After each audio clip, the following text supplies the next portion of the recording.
at NASA, which I thought was funny because I've been to mission control at NASA. And the first time I was there, I thought, I thought this place would be bigger. I guess it's just one of those things where your perception of it is that there's dozens of people running around. And the reality is, typically on a day shift this time of year, we'll have 5 people on duty. Today, because it's so quiet, one of the lasting impacts of the pandemic is that in lower risk situations, we let some people telework. And so we've got a couple teleworking, and one actually left early because she was working an overtime shift and headed out after the 20Z outlook was out. But even still, even with 5 people here, a lot of folks are surprised that we can handle virtually any severe weather event with just that few people. And the reason is, we average 270 days a year with some severe weather threat, so you get pretty used to a fast operational tempo. We would typically only bring someone in on a day like, well, April 27th, 2011 was challenging. Why? Because storms started early. They were in the east, which means watch decisions overlap the 1630 a day 1 outlook, and it covers a really large area, and it's moving fast. So that was a day where we brought somebody in. Most of the time though, it's what you see here. Underneath the clock it says 2009 is Jeremy Graham's. He's the day shift lead. And so everything that leaves the SPC goes through him. He reads it, approves it. If he has questions about the meteorology or the wording, grammar, whatever, it's his job to bring it up and make sure it's resolved. Typically there are 2 mesoscale forecasters in the near desks right in front of us. Andrew Lyons is one of them today. You see him waving his hand. He's also training another Andrew, that's Andrew Buffalino from the Australian Bureau of Meteorology, the Brisbane office. So he's here for a month to get some best practices from us and just share a bit of some of their challenges. The other folks are teleworking today, otherwise I'd point them out to you. In the back, far left there is our National Fire Weather Desk. We've been doing a fire weather forecast for the U.S. since around 2000. The actual request to start it was in 1998. It took a couple of years to get our ducks in a row and get the training and the basic guidance available. So here's the first quiz question for you. Why did the Storm Prediction Center get tasked with fire weather forecasting for the United States? Okay, you're getting there. Well, Follow that. Wind driven. Okay, wind driven, that's a big one. wind speed and One direction, big one. humidity, What's the -- cause of fires? lightning. That's the #2 cause. Humans. Humans is #1. We can't predict that. That is completely unpredictable. We know that. You Lightning tricked is me. #1. So put fire weather forecasting in a center that has thunderstorm expertise, and that's exactly how we got that responsibility.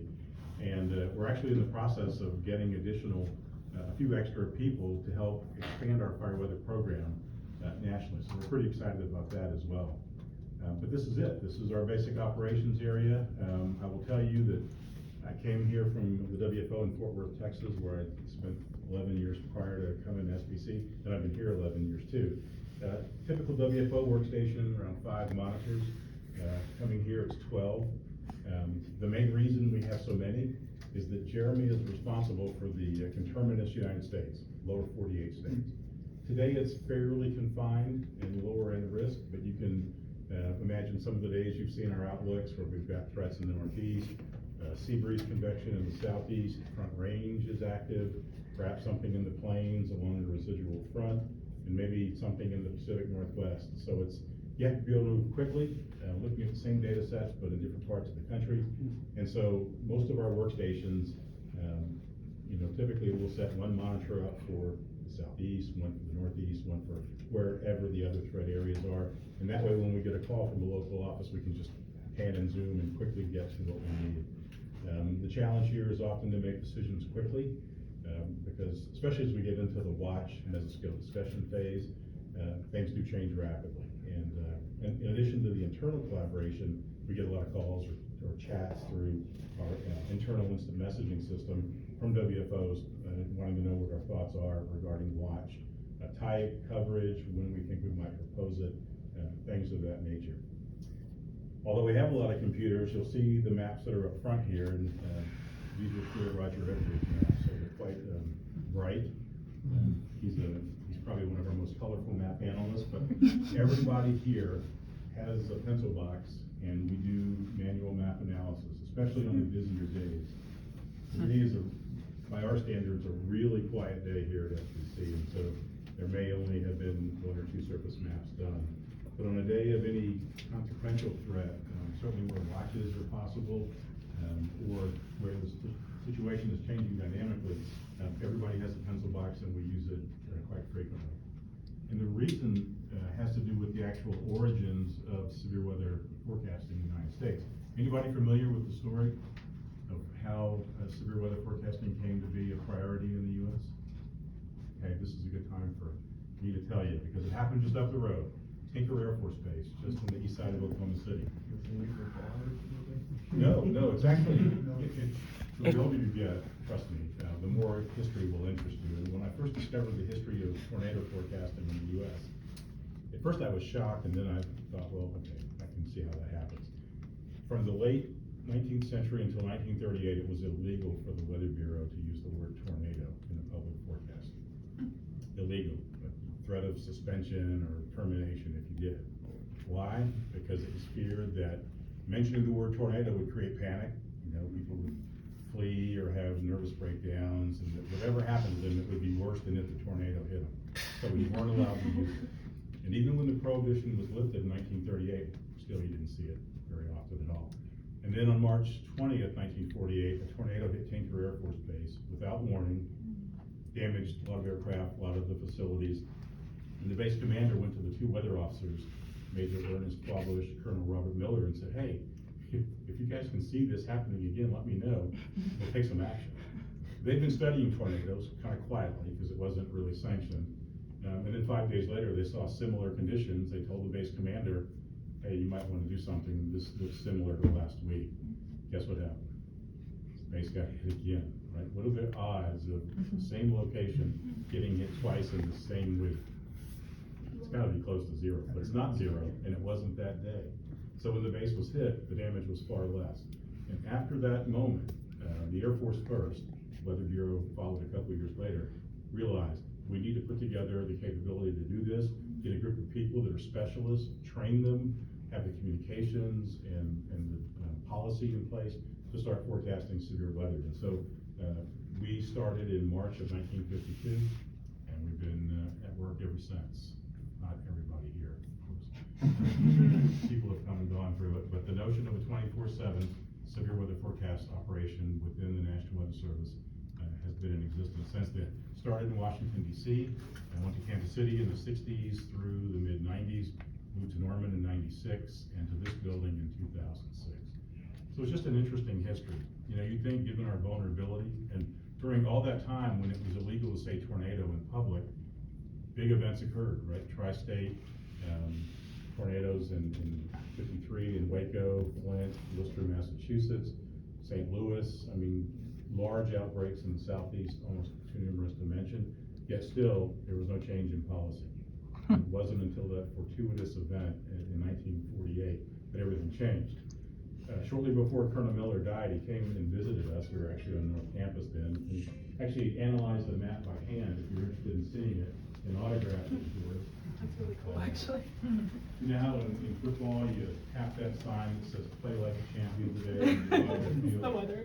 Here you just kind of glance over this map and realize the history and the events that have come before us, and just knowing that now it's our job to forecast these events and do it as well as we can.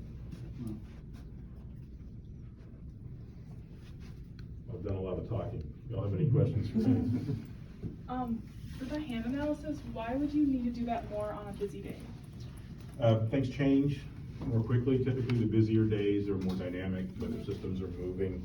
The effects of earlier thunderstorms are leaving cloud boundaries that can produce subtle temperature gradients, or outflow boundaries that can be sources of convergence for new storms. So it tends to be, as the risk increases and weather systems move more rapidly, that surface and overhead map analysis, surface especially, becomes more prominent. Is it faster than the computer, like doing soundings and It's stuff? not faster than a computer, but what the computer may do at times that the human can avoid is the tendency to smooth out subtle variations in temperature, moisture, wind confluence, and just thinking about it as you move pencil on paper. gets it in your head in a way that staring at a computer screen doesn't quite do. Great question. Yeah. Any others? What kind of, like, the programs that they use here, do professional storm chasers who are out in the field use the same thing, or do they use slightly different? Probably slightly different. I mean, we do use GR2 analysts here to interrogate storms. We don't issue warnings, but we're very interested in what they're doing and how they're evolving so that we can make decisions downstream. Most of what we use here, well, if you use Sharpie or SharpEye, that's a version of software that was written here in the early 90s by John Hart, one of our lead forecasters. So if you use SharpEye or Sharpie, that's one of the tools that we have here. The other tools are our National Center Perspective AWIPS, which is, there is AWIPS in the cloud and there is open source AWIPS, but it's probably a bit different than what we have here. We also have really powerful workstations, lots of RAM, fast CPUs, just so that we can look at weather across the country and change focus areas quickly. The most familiar programs that people use today is usually RadarScope or Radar Omega with tools. Yeah, we're not so much focused on, I mean, radar is an important part, but for us, it's model data, numerical model guidance, post-processed guidance, machine learning output that we're experimenting with. We look at a ton of forecast soundings, much more than I did in previous places where I worked. Part of that's because we have a larger area, but also there are things that you can sense about the three-dimensional aspects of the atmosphere that are easier to see when you're looking at forecast soundings. And it's not uncommon that we'll have, it's called NSHARP, National Center SHARP, which is Sounding and Photograph Analysis and Research Program. And we may have several instances of that open and looking at forecast soundings all across the country. Any other questions real quick? Yes? So I actually work for a national laboratory, and I know that we have a lot of redundancies for power. What kind of situation do you have for electricity and communications? See those green lights in the back? Yes. That's the 3 redundant power feeds and the UPS system. So we have three separate ones, and UPS and a generator. We can go about 72 hours on generator. Yeah, so we do take that part very seriously. Yeah. We have backup plans. If, say, a tornado were approaching here and we needed to evacuate, the first floor auditorium is actually beneath the ground on the west side of the building. It's a sloped surface. And we make one call to Scott Air Force Base. And in that one call, we just tell them, you've got the ball, you're backing us up. And in about 10 minutes, they can spin up and do national severe weather watches and day 1, day 2 convective outlooks. They can't do everything that we do. They don't do the mesoscale discussions, but they can do the essentials. Okay. And they can do it for up to 24 hours. Beyond 24, I would send some of our forecasters to Offutt Air Force Base in Omaha. And we have a mirrored backup site where we could just operate as if it were here without the wind. When was the last time you had to do that? We have never had to go to Offutt Air Force Base. We have had Scott take over twice, and those were for communications issues, actually. Yeah, fiber optics cuts. So it's one of the reasons the backup plan is there. We did come close on 2 occasions. In 2011, if it was May 10th or 11th, debris was before I got here, so I'm telling you third hand. Debris was falling out this west window here. We could see pieces of insulation from homes just to the southwest that had been destroyed. And so we had invoked backup and we're headed downstairs when at the last second, the circulation weakened. So we've had some close calls. We've actually seen 3 tornadoes from the observation deck just this year. I was in my storm shelter. It was very close to me. I was happy to look at the Twitter photos later. There for a couple of minutes, we thought we were ground zero. Fortunately, it veered, one to the north by 1/3 of a mile, one to the south by 1.5 miles, and one dissipated about 8 miles southwest. So it's been an active year. At least it seems that way to me. Any other questions? Do they hire people here? We do. Okay. We do hire people. This is interesting. Typically what we do is we hire forecasters who are at local National Weather Service offices for a few years, so they have experience with the routine aspects of forecasting. We tend to look for people that work in offices where severe weather occurs fairly frequently. Maybe they've done some applied research or just shown an interest. Making job selections here is both the easiest and the hardest part of my job. It's easy because we get incredibly talented applicants. The hard part is telling incredibly talented applicants that we didn't select all of them. The good news is if anyone is interested in working here, we're gonna have quite a few retirements in the next 3 to 5 years, including yours truly. And so there will be opportunities, maybe kind of a once in a generation opportunity to become the next generation of leaders here at the Storm Prediction Center.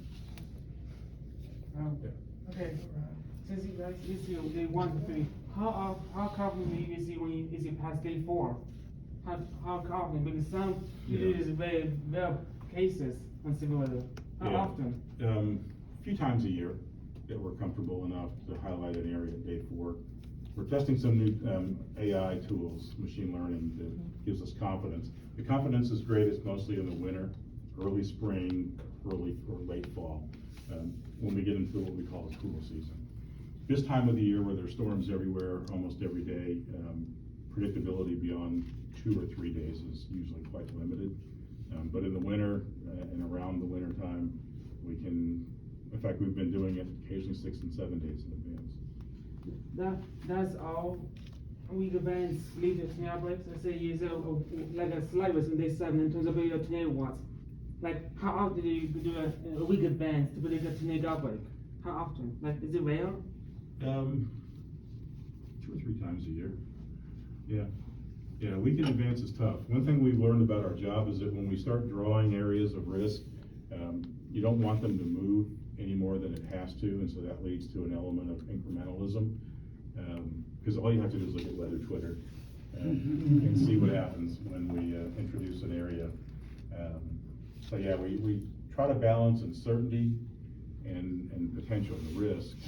And 5 to 7 days, we've started to become more assertive in highlighting areas. Beyond that, it's really hard to do. We are doing some work on intraseasonal and week 2 severe weather threats, but still work in progress. You got a question? Yeah, I was curious, because you have someone from the Brisbane area, from Australia.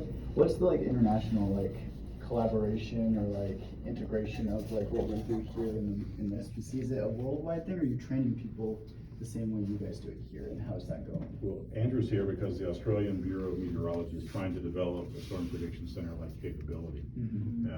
And so he's the first of 2 that will come and stay for a month.